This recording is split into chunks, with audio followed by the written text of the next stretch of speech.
Chapter 25 Men, said the little prince, set out on their way in express trains, but they do not know what they are looking for.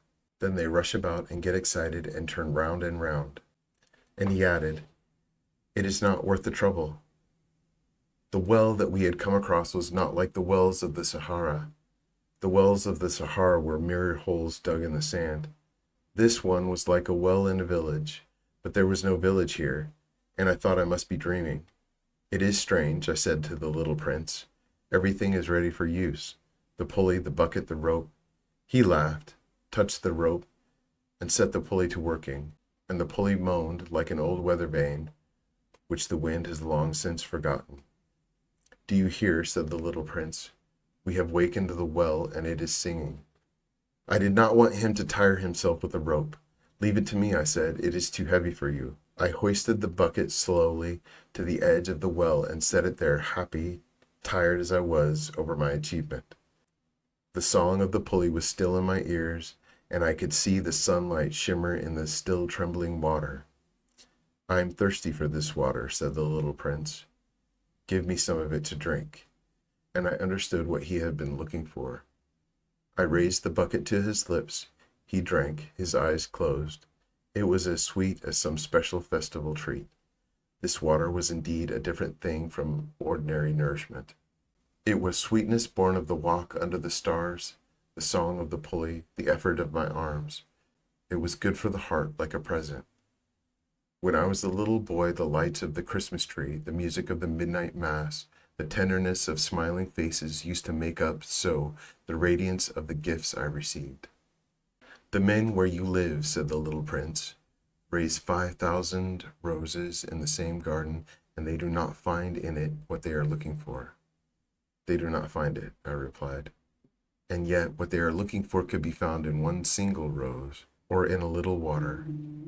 "Yes, that is true," I added.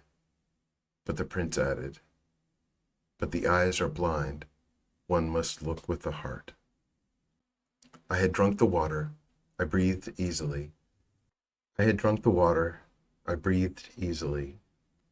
At sunrise, the sand is the color of honey, and that honey color was making me happy too. What brought me then this sense of grief? "You must keep your promise," said the little prince softly as he sat down beside me once more. "What promise?" "You know, a muzzle for my sheep. I am responsible for this flower." I took my rough drafts of drawings out of my pocket. The little prince looked them over and laughed as he said, "Your baobabs, they look like little cabbages." "Oh," I had been so proud of my baobabs. "Your fox, his ears look a little like horns, and they are too long." And he laughed again. "You are not fair, little prince," I said. "I don't know how to draw anything except for boa constrictors from the outside and boa constrictors from the inside." "Oh, that will be all right," he said. "Children understand." So then I made a pencil sketch of a muzzle, and as I gave it to him, my heart was torn. "You have plans that I do not know about," I said.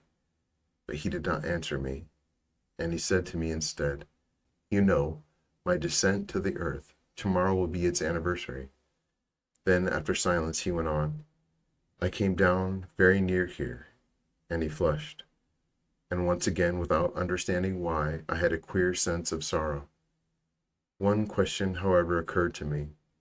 Then it was not by chance that on the morning when I first met you, a week ago, you were strolling along like that, all alone, 1,000 miles from any inhabited region. You were on your way back to the place where you landed. The little prince flushed again, and I added with some hesitancy, "Perhaps it was because of the anniversary." The little prince flushed once more.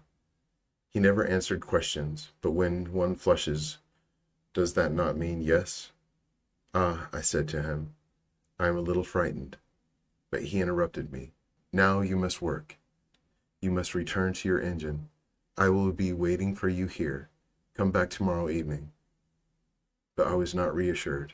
I remembered the fox. One runs the risk of weeping a little if one lets himself be tamed.